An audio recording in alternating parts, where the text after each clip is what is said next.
गुज्जर समुदाय इस देश का वीर है। गुज्जर समुदाय के इतिहास को दबाया गया है और लगातार उनको दिखाया गया कि ये तो चरवाहे हैं जी, ये तो जो है भैंस चुराते थे जी, जबकि ऐसा है नहीं है। एक्चुअल में उनके इतिहास को चुरा करके कुछ लोगों ने अपना इतिहास बना लिया है। ये इस देश में चलन जो है आ पड़ा है आज की डेट में, जो कि ऐसा गुज्जर समुदाय की एक और बात बता दूं आपको, गुज्जर समुदाय जिसको बोल दिया ना कि हम आपके साथ खड़े हैं तो जान से चले जाएंगे, लेकिन छोड़ेंगे नहीं साथ। पेशाब पिला रहे हैं लोग बैठ करके, नशे की हालत में। आज की डेट देखिए, आज की सिस्टम देखिए ना आप, कि लोगों को लगातार जो है पीटा जा रहा है, नंगा करके के दौड़ाया जा रहा है, उनका रिपोर्ट तक दर्ज नहीं हो रहा है। तो आप किसकी बात कर रहे हैं? मुझे एक पदाधिकारी ऐसा बीएसपी का बता दीजिए जो खड़ा होकर के कह दे कि नहीं ये समाज की बात है, पार्टी जाए भाड़ में, पहले समाज है। महिलाएं, मैं कहता हूँ कि सवर्ण महिलाएं जो हैं हमेशा बोलती हैं कि अम्बेडकर तो सिर्फ दलितों के हैं। आप एक बात बताइए, डॉक्टर अम्बेडकर ने संसद में रिजाइन कर दिया हिंदू बोर्ड बिल के लिए और पूरा नमस्कार, आप देख रहे हैं फुले न्यूज़। मैं आपके साथ राहुल सानी पहुँचे हैं भगवानपुर में, और भगवानपुर रोहाली के अंदर हमारे भाई साहब भिड़े हुए, जिनको भी आजाद समाज पार्टी में विधानसभा अध्यक्ष पर नियुक्त किया गया है। तो बात करेंगे कि क्या कारण है आजाद समाज पार्टी में आने का। सर नमस्कार। सबसे पहले आपके सभी दर्शकों का मैं स्वागत करता हूं। Sir, Azad Samaj party join की आपने, सर इसका क्या कारण है? देखिए, पूरे देश में जिस तरीके से गरीब, मजलूम, किसान और दलितों के लिए एक तरह का माहौल क्रिएट किया जा रहा है, और उसके खिलाफ लगातार चंद्रशेखर आज़ाद ने शुरू से ही, जब से संगठन बनाया, संगठन से पहले भी लगातार वो समाज के लिए जो है समर्पित रहे और उनके हक के लिए खड़े रहे। और लगातार आप भी देख रहे हैं कि पूरे देश के अंदर जहाँ जहाँ जो भी समस्या उत्पन्न हुई, चाहे वो किसान का मामला हो, चाहे वो स्टूडेंट का मामला हो, चाहे वो किसी यूनिवर्सिटी का मामला हो, चाहे वो किसी भी मजदूर का मामला हो, उसके साथ चंद्रशेखर आज़ाद ने खड़े होने का काम किया है। और इसी सोच को देख करके मैं इस आइडियोलॉजी के पक्ष में आया हूं और मैंने इसको ज्वाइन किया है। दूसरी बात, मैं इससे पहले भी मैंने चुनाव लड़ा है। चुड़ैला डिग्री कॉलेज हमारा जो भगवानपुर विधानसभा में पड़ता है, उसमें मैं मनोनीत अध्यक्ष भी रहा हूं।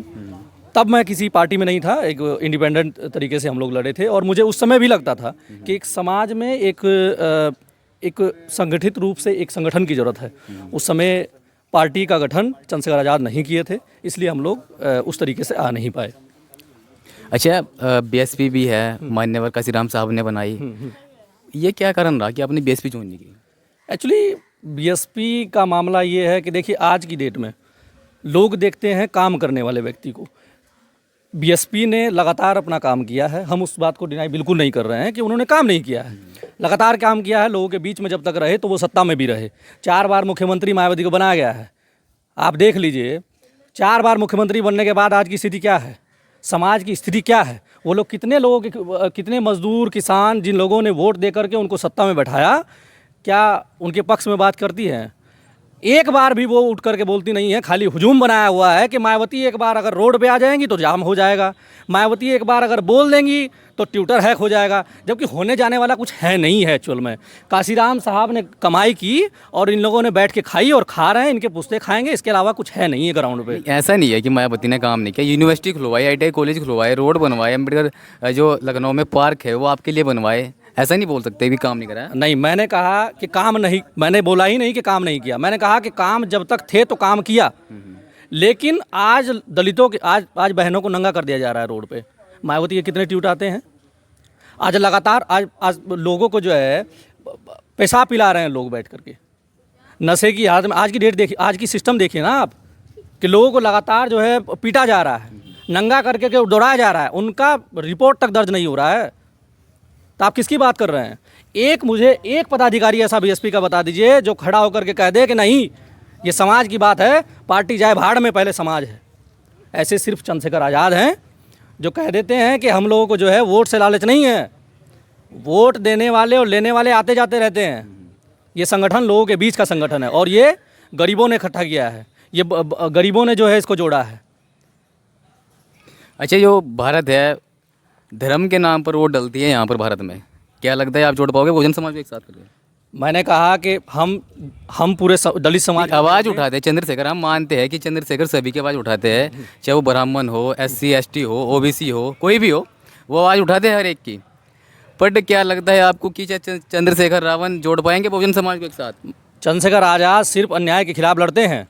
अब अगर वो किसी ब्राह्मण के साथ अगर अत्याचार हो रहा है तो ऐसा थोड़ा ही है कि चंद्रशेखर आज़ाद नहीं बोलते हैं।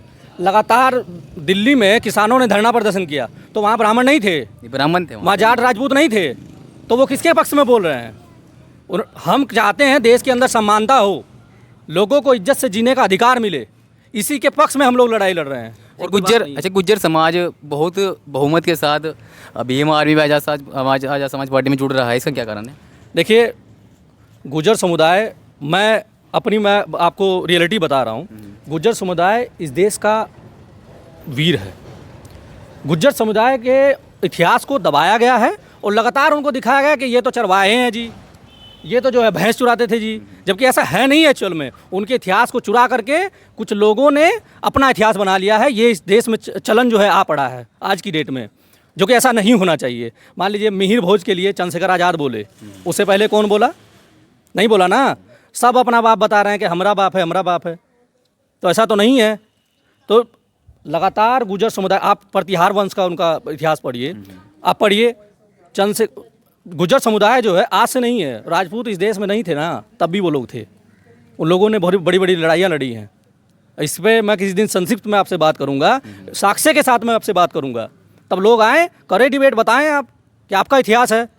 गुज्जर समुदाय इस देश की वीर कौम है और लगातार आप देख लीजिए ना, गुज्जर समुदाय के लोग लगातार हर चीज़ में ऊपर बढ़ रहे हैं। और जहाँ भी चंद्रशेखर आज़ाद के साथ, कहीं भी चंद्रशेखर आज़ाद पे हमले की बात, कोई भी अगर बात होती है तो गुज्जर समुदाय जो है सीने से सीना हटा के खड़ा हो जाता है। तो छोटी बात तो नहीं है। और गुज्जर समुदाय की एक और बात बता दूं आपको, गुज्जर समुदाय जिसको बोल दिया ना कि हम आपके साथ खड़े हैं, तो जान से चले जाएंगे, लेकिन छोड़ेंगे नहीं साथ। अच्छा, एक बात और भी है, बाबा साहब ने काम सभी के लिए किया, महिला हो, SC ST हो, OBC हो, माइनॉरिटी के लोग हो, सबके लिए काम किया। पर ऐसा क्यों कि उनको सिर्फ दलितों का ही नेता कहा जाता है, जबकि काम उन्होंने महिलाओं के लिए, महिला कोई सी बिरादरी की भी हो, काम सबके लिए किया। हिंदू कोड बिल आया तो महिलाओं को पढ़ने का अधिकार मिला, बोलने का अधिकार मिला, और आज जो IPS दरोगा संसद में महिला बैठती है वो बाबा साहब की देन है। लेकिन फिर भी उनको सिर्फ दलितों का नेता कहा जाता है, ऐसा क्यों?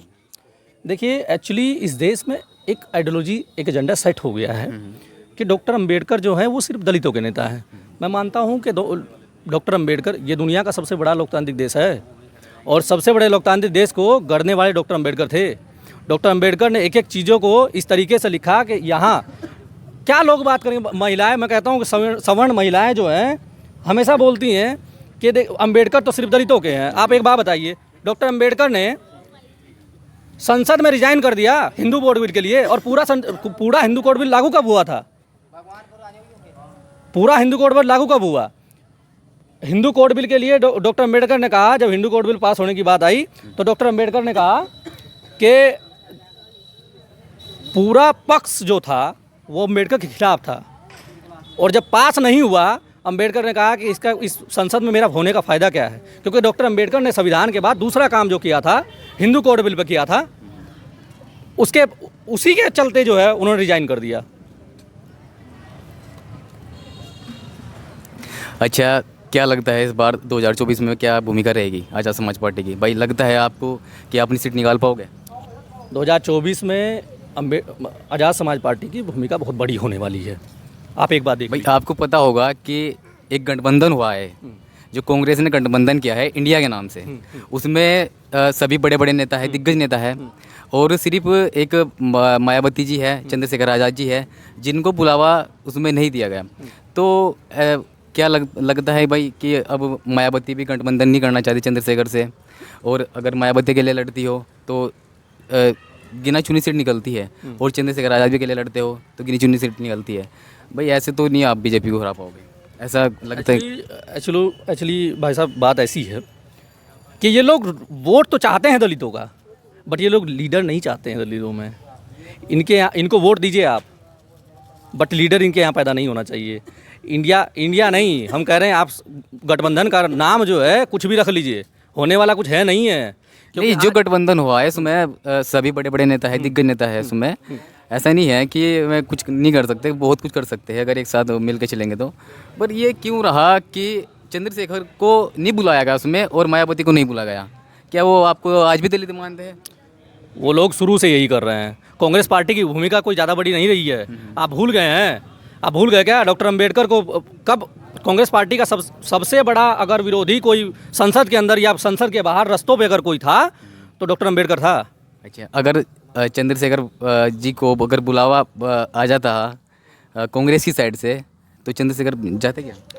चंद्रशेखर आज़ाद चाहते हैं कि देश में लोकतांत्रिक व्यवस्था स्थापित हो। जब कहा जाता है कि जब सबसे बड़े दुश्मन को हराना हो तो छोटे दुश्मनों का साथ लेना पड़ता है। आप देख लीजिए, देश में लगातार संविधान को ख़त्म किया जा रहा है, लगातार कोशिश हो रही है। इस तरीके से अगर इस तरीके गठबंधन बनेंगे तो कहीं ना कहीं संविधान शायद बच जाए। और चंद्रशेखर आज़ाद को अगर वो लोग अगर वो बुलाते तो हमारे नेता जरूर जाते। अच्छा, बीजेपी चाहती है कि भारत को हिंदू राष्ट्र बनाया जाए, समर्थन में हो आप इसकी या नहीं? हिंदू राष्ट्र बनेगा कैसे? अब पहले ये तो बताइए, जिस देश की नींव ही इस आधार पर रखी गई है कि इसमें तमाम तरह के धर्म होंगे, धार्मिक आधार की आज़ादी दी गई है। आप पढ़िए फंडामेंटल राइट्स, वहाँ पे आज़ादी दी गई है। आप कैसे बोल सकते हैं? एक बात और बता रहा हूँ मैं आपको, ये लोग कब का इसको कर दिए होते। सबसे बड़ा जो कारण है ना, संविधान अड़ा हुआ है। जो उन्हीं कहते हैं, जो कांटा इनके बीच में रोड़ा जो अटका हुआ है संविधान है, और संविधान पे छेड़छाड़ कर नहीं सकते हैं। भूल गए क्या? पूरा भारत लोक हो गया था। तो ऐसी स्थिति चाहते हैं तो कर दें, कौन मना कर रहा है? करिए ना, आप करिए, एक बार करके दिखाइए। हरिद्वार जिले में क्या भूमिका रहेगी इस बार आपकी? हरिद्वार जिले में लगातार ओबीसी समाज, बहुजन पूरे समाज को हम लोग जोड़ने का काम कर रहे हैं, जिसमें गुर्जर समुदाय के लोग भी लगातार जुड़ रहे हैं, जो वीर कौम है, और जो है लगातार दलितों को, शोषितों को, मुस्लिमों को जिस तरीके से यहाँ सताया जा रहा है लगातार। अभी क्या हो रहा था? अभी लोगों की ज़मीनें छीन ली गई, घर तोड़ दिए गए। आप पहाड़ में जाइए ना, मुसलमानों को मार के निकाला जा रहा है। तो लोग देख के स्थिति देंगे, जो समाज के बीच में लोग रहने वाले हैं, उनकी लड़ाई लड़ने वाले, तो वोट देंगे। नहीं, मोम दोनों का तो ऐसा है ना कि वो आवाज़ तो उठाएंगे चंद्रशेखर, वोट डलेगी भी इस पे कांग्रेस पर। कांग्रेस, मान लीजिए कांग्रेस का आदमी नहीं आ रहा है, आज मुझे रोटी की ज़रूरत है, आटा इकट्ठा कर करके तो भीम आर्मी के लोग लेके आ रहे हैं, वोट देने आप कांग्रेस पार्टी को जाइएगा। और कब तक दीजिएगा? देख लीजिए ना, आप देख चुके ना अब तक, तो एक बार चंद्रशेखर आज़ाद को भी देखिए, एक बार देख लीजिए। ये बड़े बड़े जो नेता घूम रहे हैं ना, घर चले जाएंगे ये लोग, देख लीजिएगा आप। ठीक है सर, बहुत बहुत धन्यवाद आपका हमारे चैनल में।